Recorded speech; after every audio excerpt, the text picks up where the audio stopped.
Hi, I'm LUCIFENA, and you are watching me with Rob on Front Row Live.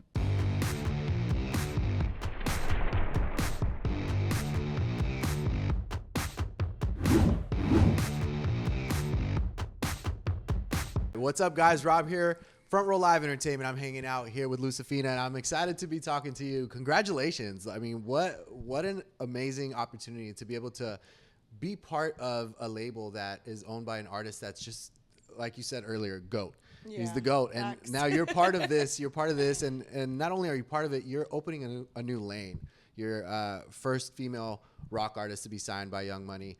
And it's like, I feel like it's a cool opportunity, but a scary opportunity at the same time because you're the example. You're the one leading the way. Yeah. What has that been for you ever since the signing started? Yeah, it's been like, I don't know. I feel like I'm still just doing me because he's just so cool. He's just like, you do you. Like, I trust you. Like, you know what you're doing. Yeah. And so I just have been just recording with the same people I record with, like my true team that have been rocking with me for like years now. And it's just cool. Like, I have such a supportive team now, and I've never had a team like that. So it's awesome. And they're opening doors for me that I've never, I've always had so much of a harder upcoming situation, So now just having just doors open up for me, I'm like, yeah, like, let's go. It only took a decade, but let's go.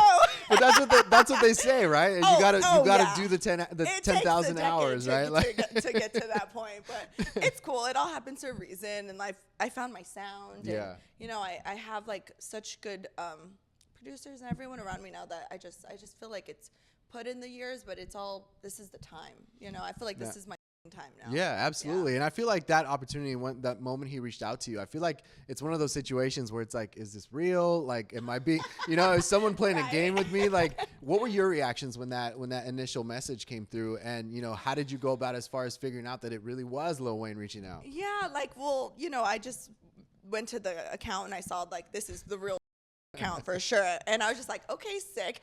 Like, I've met people in the industry and stuff before, but like meeting him and like everything he told me, like he's did. Like, he's a man of his word. He's like fucking just real. Like, he's genuine as fuck. And like everything he says, he backs it up. And like, since the day I met him, everything in my life just got better. And he's just been such a big help. And we did our song, and it's awesome, and it finally can come out now. Like, had it in the can for like 8 months, so I'm like, I was just itching to drop it. I was like, when can we drop this? But yeah, now's the time, and we're dropping it, and I just know like it's gonna get a lot of crazy different feedback, but I just know it's gonna like open doors for the genre too, because he is like one of the biggest, most iconic rappers, and to do such a heavy genre and with a girl, like, I feel like it's just something that hasn't been done before. But he's always like the one to innovate, and just he starts like the trends in like hip hop. Like, it is what it is, so I'm sure we'll see more of this in the future. Absolutely. And I mean, it was only a matter of time. Like, from early on, you can tell that Wayne was all about the scene. Yes. And it was just a moment. With like Limp Bizkit. Limp Bizkit. There's so many bands that he not necessarily collaborated with, but he messed with. He listened to their music. He talked about Good Charlotte being one of the main ones. Yeah. But, it's cool that opportunity has finally, happened. And for you, like, that must, obviously that feels amazing. But the fact that now you're able to release music under this label, under Young Money. Oh my gosh. Young Money rock so shit. Wild to say. But like, I'm repping Young Money. Young Money till the death of me. But like, how different is it now? Because now you are able to focus in your music, and that's it. You don't have to worry about all the back end, right? How has that kind of impacted you? Such a blessing. Like, I'm used to doing everything. So like, now just having some help and stuff, you still grind a lot. Like, I'm still doing a lot, like all day. My sister Ariel's like, damn, you're on your phone all day. Like, I'm on my phone all day, like working. And if I'm not on my phone all day working on social media or this or that, like, I'm in the studio, or I'm trying to like get ready for tour and stuff. So it's like, still putting in a lot of work, but I have a lot of help now. So it's just like, thank God on other things. So yeah, and now I can just focus on making the best album possible and just go hard. Yeah. Now Tyrant is the first release off of this new venture. Yeah. You know, talk to me about the creative process of this song. And you mentioned you had it for about 8 months before it got released. But you know, what did you do differently, vocally, lyrically? Like, what did you do different this time around on this track? Yeah, well, this song is just, there's a powerful message behind it. You know, it's just a declaration of war against all tyrants and, you know, and it's like, you're not going to destroy me. Like, I'm going to rise above this and I'm going to go hard. Like, that just came out in that song, and I just laid it all out. It was raw, and, you know, and I feel that shit. And I always feel that shit. And that, you know, you Sorry, listen you're to gonna it. have to do a lot of bleeping. It's all good. It's all like, good. Beep, beep, beep. But like, I listen to it, and I get this whole anthem, and that's exactly what it is. But also listening to it, it gives me this vibe that you had this arena tour in mind. You had this festival tour in mind. Like, you didn't think I about. was manifesting it. Yeah, you didn't think about like a small venue. Like, you were like, this is going to be yeah. for thousands of people to listen to while I'm performing. Yeah. So, you know, did you do anything different in the recording process to be able to give us that feel that we get when we're listening to it? I mean, when I was telling him about it, I was like, yeah, we recorded in a trailer park, you know? So obviously, like, I wasn't thinking I was going to be in the stadiums, but hey, if we take it there, we're going to take it there. You never know. But yeah, I mean, it was on a little mic, and Yeah. I was in like a closet turned, you know, vocal booth, and like, did my thing. You got to make the best of what you got, you know, and you just do your best. And, you know, honestly, after leaving that session, did I think this was going to come from it? Absolutely not. But, you know, that's life. And like, you just got to be grateful for the blessings. So this was before Wayne even approached you. Yeah. Because I sent him this demo. So it's just crazy. Yeah. Now, when he did his verses, I know he sent it to you, but were you able to like go back into the studio with him and kind of like polish things up before we got to listen to what we're listening to today? Yeah. Well, my producer, King Cold, he like tightened some stuff up before I sent it to Wayne because things needed to get tightened up. He tightened up some stuff for me, sent him the stems, and then that's why it sounds great now. It sounds better. And Manny Galvez, he mixed and did all his magic. That's like Wayne's like main his producer person and engineer and stuff. So yeah, thank God for him. He also made it sound really, really good. Like music wise, you know, like me, it stayed the same. What kind of input did he give you though, like regarding your music or regarding your vocals and your lyrics? Who? Wayne. He just is like, you go crazy, girl. Like, yeah, like he's just dope. Like, he's just like, I don't know. I'm just so grateful he understands me. Yeah. Because I feel like I'm so misunderstood by a lot of, when I've met other people in the industry and stuff like that, they're just like, you should do this. You need to do this. Like, we always love those conversations. Yeah, and trust. Like, I've heard it all. Like, you need to stick to one genre. You need to do this. You should lighten up on the screaming because people aren't going to want to with that. Wow. Well, you know what? Lil Wayne with that. And we're going to make an anthem, and it's going to be epic, and it's going to be playing in arenas. So for all those people that doubted me, there's that. But even so, like at the same but time. You know, like, I didn't go in with that mindset, but here we are. Here we are. Know? But even then, like if you listen to music and you listen to the scene's still alive and very much alive, if not even better than before. So, I mean, I don't know what would have been wrong with the screams in the first place. You just got to link with people that understand you and respect you and that get it. Because, you know, I feel like that's where people get along their way as an artist. Like they link with people that don't understand them, don't respect what they're doing, and doesn't try to, and they just think this is what a star is. No, like you can be successful and do what that's my strength, like just being who I am. So and if I change that, I'm not going to be like as strong as I am because that's not authentic to me. Right. Yeah. Listening to you doing your growls and your screams, like it sounds like you've got that professional training. Like you went to Melissa Cross and she personally like taught you how to sing the way. I DM'd her, but she didn't open shit. it because I was like, damn, I want to get ready for tour. Like I kind of need someone like that, and she hasn't opened it yet. So somehow comes your way, sis. Can you reply to me?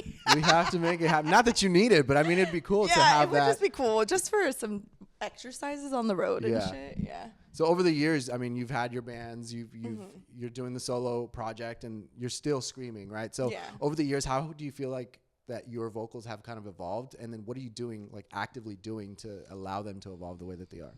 Well, pretty much like the screams have stayed the same. Like they've gotten stronger and stuff as I got a little older and everything. But I think as far as like singing, I've kind of like started doing the sing scream thing. Like, and that's something new that I started training my voice to do. Yeah. Because I didn't do that before. I did do that. I just sing like pretty or scream. Yeah. And now I'm finding this like grit sing, and I'm like with that. Like it's sounding really good with the new things I'm writing, and it's like it's giving kind of like.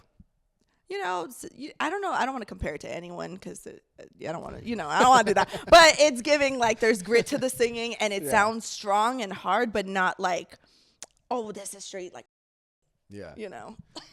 What is it about the sound in this this mixture of genres in a sense that really like that you enjoy, that you want to be part of, and you want to continue creating? Yeah, I mean, I just always want to innovate. Like that's just my goal. Like I want to be the one to mix the genres and to do it on like a different level. Yeah. And I really, really just want to be like, I just want to be a legend too, in my own way. Like, I just want to do shit that hasn't been done. Yeah. And, slowly but surely I've been doing that and merging genres and, just doing it in the way that I do. I feel like it's authentic to me. And yeah, I'm going to just keep doing that and see what comes of it. Yeah, you got to do it. You only live once. Exactly. Right? Oh my God. Old band. Yeah. But I want to go back and dive into that era of like being in a band, Warped Tour 2014, Pomona, Shira Girl Stage. Like, what was that experience like for you to be able to be part of such an iconic festival? I had the pleasure of being there for the last 11 years, and that was home for me. Yeah. But for you, being the artist, being able to like gain new audience and be along with all the other artists, like what was that like? Oh, it was so cool. I always went there as like a kid, as a fan, on those hot days on the concrete, like just in the sun, trying to see your favorite screamo band. So like being able to be on the stage and represent, and it was just really cool, and to be able to go backstage and see the bands on the side of the stage and get the catering. Catering, the barbecues at the end. But the touring, the like drives to the different cities and stuff, it was rough, but it was like I loved the genre, and I just loved performing, so I just was like, okay, for sure, we'll thug it out, like let's do it. How would you say that this tour inspired you to become a better artist, but also like how would you say that it impacted your career? Yeah, it was just inspiring, and it made us want to go harder as a band to reach new levels and to achieve those things that we inspired us when we were kids, going to shows and things like that. I mean, we lasted maybe 2 years after that Warped Tour and stuff, and then we broke up, but that's life, shit happens. Yeah, as people get older, we were all like teenagers when we were doing it, so life, money, people are like, well, things aren't taking off, I gotta get a job, but and I took a little break from music, but it just was calling me. I was like very depressed without creating and not dropping stuff, so I just needed to put stuff out again. So I just assembled what am I gonna do solo, find my sound, create this thing that I'm doing now, and it was needed because I was not happy not doing music. Damn. Yeah. What was that transition like though? Like trying to go from like being with 4 other members to like just being yourself. Yeah, you have to like really dig deep within, like who am I? Like what do I want to say? What do I want to create? Yeah. Luckily, I linked with a good friend. His name is Morgoth Beats, and he now is doing so much cool shit. Like he's literally like on tour with his new band, like, and touring with Avenged Sevenfold. He's produced for like MGK. Wow. But when we linked, he was kind of still new in his producing era, but he was working with a lot of SoundCloud rappers and in that world of like Lil Peep and like, like that whole like kind of scene at that time. So I linked with him, and that's when we started creating like LUCIFENA sound. We did like trap metal, so we're merging like that SoundCloud influence with heavy like rock and screams and stuff like that. So we were just experimenting, and we did so much music together. We were just in the studio like writing. That's when we got like he linked me with Little Xan and got him on my song, and that song, when we first dropped On Site, it hit like 1 million views like really quickly, and people were like, what is this? But that was like, that's what I wanted to do with my own solo stuff. I just wanted to merge and make it weird and just tried new shit. And yeah, and then it went from that. He was like, because Morgoth was linking with all these bands. He was like, let me introduce you to like, Brian Spencer and Morgoth. They're like, let me introduce you to Sid from Slipknot. You got to work with him. Sick. And then Morgoth was like, Noah from Bad Omens, you got to get him on the song. And Frankie from Amur, like all these like heavy bands, you know? Jeez. So it just went and it got like just sicker and sicker along the way. And, you know, it just, it's been a journey, but now it's led to this. So this is a whole new plateau too, you know? Damn, that's sick. We need Ollie now. Right? We need Ollie. Yes. So, they're my favorite band. Really? Yes. Oh shit. Oliver Sykes. Like, come on. Is that who made you want to be part of this industry? Yeah. I said this in my interview with Wayne. I was like, I saw Bring Me the Horizon as a like, I think I was like maybe 12, 13.